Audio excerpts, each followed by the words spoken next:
range-guided 3D MT and gravity inversions. Identifies high-priority exploration targets at Jervois Northern Territory. Jervois. Yeah, I'm sure the Australians don't say that. Thank you again, and thank you to Peter, Robin Committee for inviting me. We've got 20 minutes this one. Yeah. Very Yeah, 20 minutes. Great. And thank you for inviting a geologist as well. You were not the only one, so good company. The rest of the people on this list here are pretty much all geophysicists, including the people who've developed some of the methods behind here.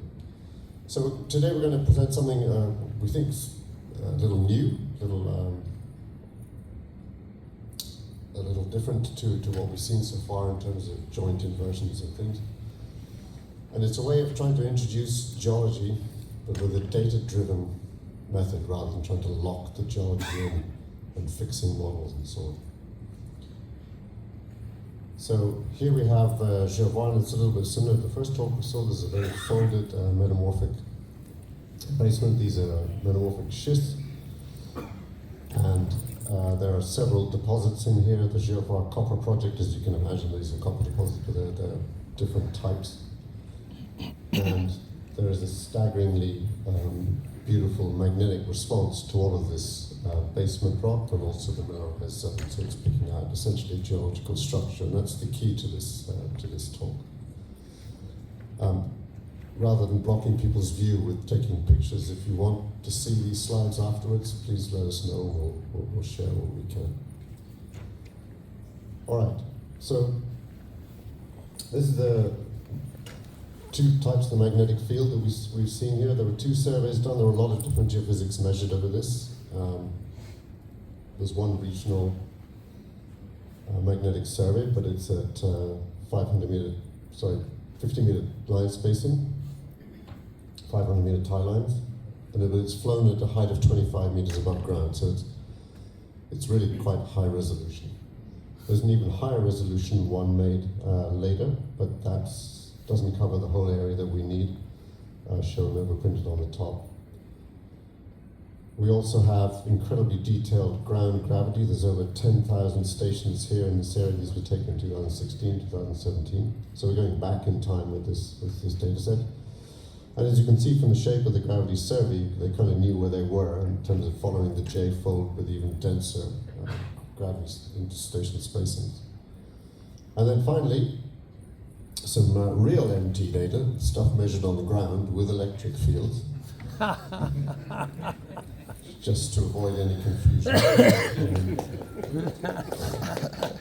I did that especially for Alan because I know how much he was very polite in his previous questions. It's unusual, he must have had a good dinner last night. So you can see then also that the mineralized zones which are drilled out in this area, they're highlighted in, oh God, it's disappeared. Okay. The second one? Yeah. This thing? No, that one. Two hands. Okay. Anyway, so the colored features, they've got different colors. Don't remember, and I think we change the colors as we go along, so keep a close eye on those. And there are more in the middle. And the idea here, this is not yet a producing area. It's a long way from the coast. It's somewhat close to Alice Springs. And they're just basically trying to build up reserves. So the point of this analysis was to try and increase targeted areas, which would then increase the reserves to the point where it would be economic to actually develop the mine. All right, so the overall data coverage, we're going to then move into the area of joint inversions. So we've done single domain inversions where these are just standalone on their own, and then we've done some joint inversion work on the area, of course, where the data overlaps. No great surprise, but that's covering this south-western area here. So we'll see some MT soundings. It's always good to show some data. And they've got extraordinarily responsive, obviously very 3D data. very resistive in the background areas, and then they've got these very conductive responses in adjacent soundings. So this is soundings along a profile going from west to east, starting off on the left-hand side over in the beyond the shear zone. And if there's time at the end of this, then we'll get into looking at some of the distortions around this and why we think those separations happen. It's not static shift, it's real response to conductors. Start with simple blind inversions. 3D, by blind we mean these start from a homogeneous resistivity or density. Also concentrate on the gravity and the MT in this case. That slices through the 3D models at sea level. Ground elevation is about 350 meters, so we're 350 meters below the surface, funny enough. So that's the MT resistivity you see on the left-hand side. The gravity response, as always, just follows whatever the nearest anomalies would be near their surface. The fabric is indicated by the black lines there. And then the magnetics, we did an MVI amplitude just to see how that came out, and naturally enough that follows around where the deposits are, but also the geology. So it's not specifically following the mineralized zones, but the whole geological structure. Now, you can see from the that in here you get quite a lot of conductors in between the stations. This is classic. You do a blind inversion, it's easier to put the structure between the stations than where it really should be. So what we wanted to try here, and this is the first time we tried it seemed to work, it might work elsewhere, was to use the fact that the magnetics is really following geology. So if we take an image of the magnetic structure and use that as a reference for a joint inversion, so it's a reference, a gradient field, we can use that to influence how the inversions behave. So it's data-driven. We're using the magnetics as a pseudo-geological indicator in this case. All right, so blind inversions again here. Zooming into the area and a section from the north west to the southeast. And you can see how they more or less line up, but they lose structure vertically. All right, moving on to these. Look at the classic inversion cost function. I could go into too much detail here, but you have two things going on here. You're trading off data misfits against the regularization smoothing in the classic single domain inversion. If you then add in another method, so you have a cross gradient between two different methodologies, and that's just a cross gradient function between properties, so that could be resistivity and density, for example. And then we've added a further part here, just to give us some more buttons to press. And this is the reference model as a cross gradient field, right? So it's a static gradient field that's imposed, and that can be from anything you want. It could be from dips and strikes, and in this case, we're going to take that from the magnetic field itself. Which flavor of the magnetic field do we want? Good news for Sergio, we've picked the tilt angle. We're not going to discuss that. I have frequent the Sartan, so that's fine. All right, we'll get into that later. So we look forward to that. It's hard to concentrate in this one. We break this down into its component gradients. I hope nobody minds that. Anyway, there's simple east-west and north-south gradients, and obviously then you get a total sort of vectorial function from that. And the gradient field, as you can see from the mag, unsurprising, that's why we chose it, really does follow the geological indication very well. That's why it works here.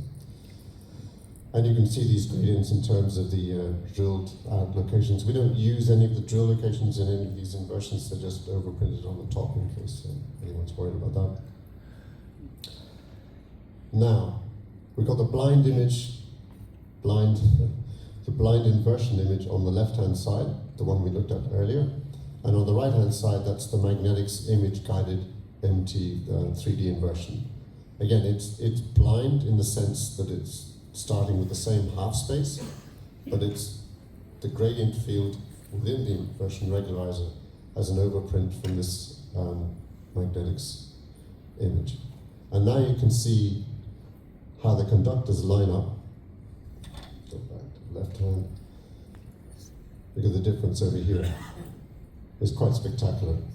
Now they line up because you've asked it to follow this fabric, if you like. You haven't told it exactly where to go, you just said follow that fabric.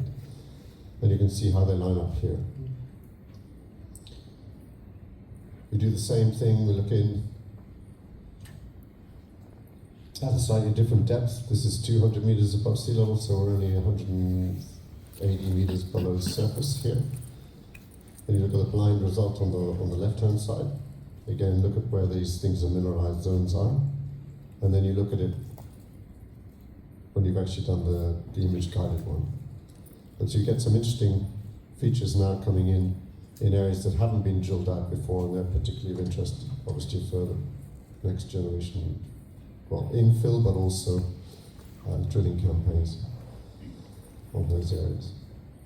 All right, now we look a little bit deeper. This is 100 meters above sea level, so about 250 meters below the surface, and that's even more dramatic, how these conductors now build in. Again, there's no implied tell it where to go, it's just follow that fabric, following the magnetic image.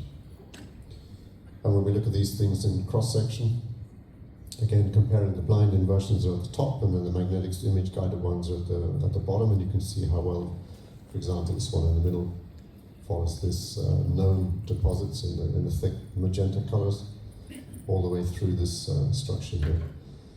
So we've bled it down. Obviously, the magnetics mostly responding to what's happening closer to the surface, obviously not just the surface, but in this case you then bleed down the weighting of this image guided with depth, and you can play with that depending on what you think the geology is doing.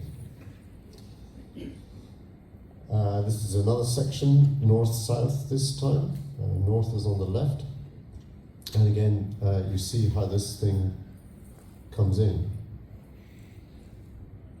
very close to what the actual drilled out reserves are. So it's what we're seeing, and there's drill hole data that back this up, of course, is that the mineralized zones have three features. They're magnetic, well then again so is the rest of the rock magnetic, so no big deal.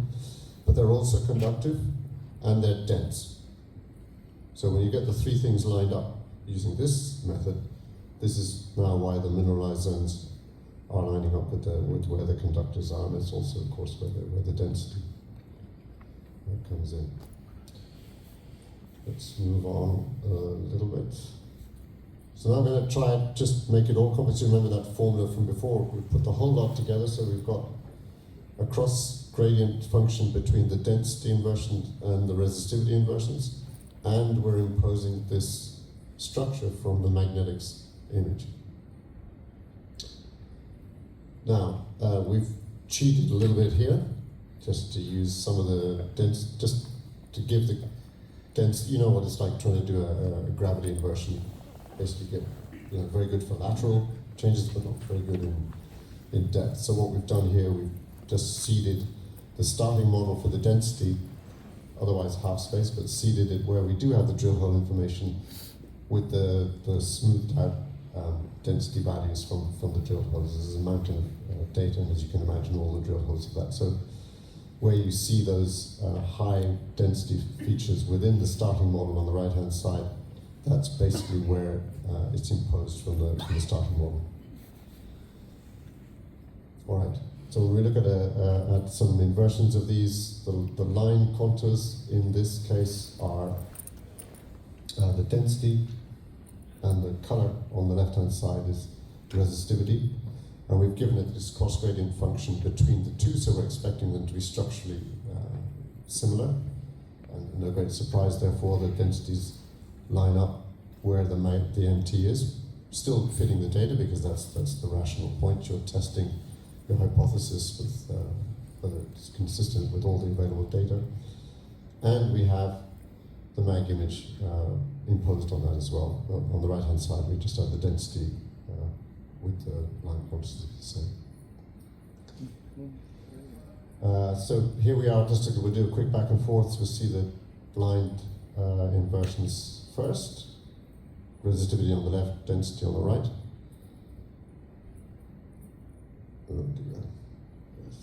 That was just to give you a contrast with what we've seen before. So you compare that, the mag image one, with the blind stuff beforehand. So it's a lot more reliable when you've introduced the pseudo-geological image from the mag, of course. Okay. Looking at it from a cross-section, similar result to what we saw from the image guided one before, except now we've got the density imposed on the resistivity. So the line contours again on the left-hand side are from the density model, and the resistivity is the color behind that. And then overprinted on that, you've got the mineralized zones in the magenta, and all the drill locations with the starting models and so on the left. Okay. You can see the same thing in the other sections. This is the same section we looked at before, going from the northwest to the southeast. Blind on the top, resistivity on the left, gravity on the density on the right. Let's try that again. And so, again, the perfect result, if you like, is when you've combined the whole lot together. Right, so that's a neat 3D image of where this is. Similar high density, low resistivity correlations right out here in the bottom right of the figure. This was not a feature beforehand. So we're going to follow this up with some filling magnetotelluric. We're going to rerun it and see if it's still there. If it isn't, we're going to change the phone numbers and move on. So we'd really like to thank KGL Resources, who gave us permission to show all this work. It really was great. They not often to give us all this, and many publications come out of this, and it's also been reproduced in their own press releases, of course. It looks like we've got 4 minutes left and counting down. That includes the questions? So if I don't want surgery, I'll just keep going. So the good news is, Alan, we're going to go and look at some of the distortions in the MT data. All right, here we are. So when you see this, you think, oh God, it's static shift, and it's such an ancient term that it means nothing. These are real responses. They're not some mysterious thing that sort of drifted into the boxes at night. They're real responses. They're not, and we're going to show why. Some of the features very close to surface. Okay, the phases, for example, there are frankly unbelievable, and we haven't really figured out why that is. It might be a system response or whatever. But the main point is trying to explain these vast offsets between the main modes and the MT. All right, so we did a little analysis. Bear with me while but if you just think about the topography, for example, the response from that, and there is some topography in areas, particularly where the more obviously coherent rocks are coming out. The response from that is just that tiny shift between these features here. It's almost nothing. So you can't explain that with the topography on its own. I mean, this is the case if you're a very rugged terrain, then you need to take this into account, and you do see distortions from that, which of course are taken into account in the 3D inversions. When you put these, we know where these mineralized bodies are. We've got shells for those. We put those into the starting model, and we do a forward model of those, and now you see these vast changes in MT, and that basically explains almost 2 decades of shift between the main responses, and you see this bizarre phase response very early time. And this is because there's almost no color here. So these extreme resistivity contrasts come very close to the surface, very close to where the soundings are. So if you're anywhere near those, you get these distortions. But they're real. That's the point. And we keep trying to correct for these things, but have courage, model them as they are, and model the conductors that they're real. And there's something else here which I don't. Looking at the phases, and looking 100 meters below surface. Again, you can see that this is the mag as the model inversion result from those synthetic responses. Okay, I think we'll kill it there. Vectors, yeah, no tipper was measured here. Oh shit. Just to confuse everyone here, we've got the conductors pointing to the resistors in case anyone was thinking that we got it all the wrong way around. My colleagues insisted on plotting that because it was easier to plot in that direction than pointing to the conductors and making it easier for people to understand. But anyway, if you have tipper, it's extremely useful. So if you're measuring MT, I know it costs a little bit more, but the information you get, particularly in this kind of environment, very strong lateral contrast. It's well worth it. All right, enough. I'm going to shut up. Thank you very much indeed.